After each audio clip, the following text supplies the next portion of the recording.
Welcome if you're just joining us. You're live with Sam Francis, rolling coverage live from London, where it is now fast approaching 1 o'clock. Tonight, Donald Trump has suffered injuries following a shooting at a major campaign rally. Tonight's top story at 6, Venezuela's toppled president Nicolas Maduro has pleaded not guilty in a New York court to charges including drug trafficking and narco-terrorism, insisting, he says, "I am still president." At this stage, we don't yet know what caused the explosion. It appears it may have been due to fireworks over New Year's Eve celebrations. 100 people believed to have been inside that bar, at least. Let's just take you live now to pictures coming to us from Switzerland, where the police are giving a press conference following that tragic news on New Year's Day today. We'll just pull away from that press conference there with Sakia Starmer to bring you an update from Brazil. It appears that the plane crash we were covering in the last few minutes in Sao Paulo has killed, reportedly, all those on board.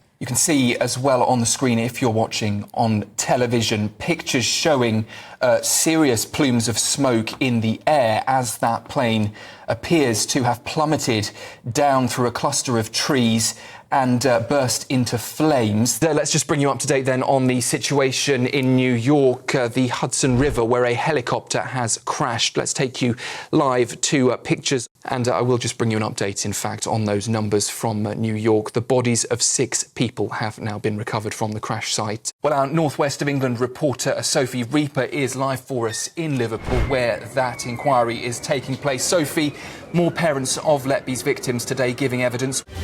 Tonight at 6, the city of Vancouver is reeling after a driver tore through a crowd of hundreds in what police are calling a senseless and heartbreaking act of violence. We now know 11 people are confirmed dead, with police warning that death toll could still rise further. Well, let's take a quick pause from that story and take you live now to Westminster, where the Health Secretary, Wes Streeting, is speaking.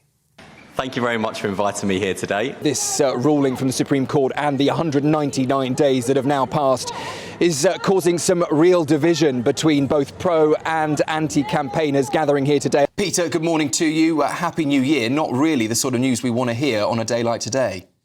And just a response, in fact, from the Welsh First Minister on that announcement from Jonathan Reynolds, the Welsh First Minister saying, "I welcome today's funding announcement.